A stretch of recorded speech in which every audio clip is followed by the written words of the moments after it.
ગમે એવા કપડાં પહેર્યા હોય પણ જો કપાળમાં ચાંદલો ન હોય તો કપડાની કિંમત નહીં થાય કોઈ દિવસ તમારી.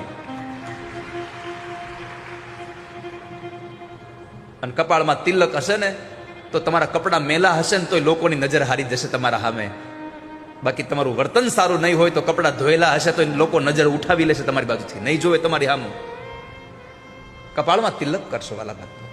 સનાતન ધર્મના આશ્રિતોને મારી વ્યાસપીઠ પ્રાર્થના કરે છે કે તમે જો હિન્દુ ધર્મને આમ ને આમ ટકાવી રાખવા માંગતા હો તો શસ્ત્રો લઈને નીકળવાની જરૂર નથી. બ્રાહ્મણો શાસ્ત્રો લઈને નીકળી પડ્યા છે, પણ સનાતન ધર્મના લોકો ખાલી કપાળમાં તિલક કરો અને માથામાં ચોટલી રાખો, પછી કોની તાકાત છે કે સનાતનની સામું જોઈ શકે? એકવાર તમે તિલક તો કરી જુઓ.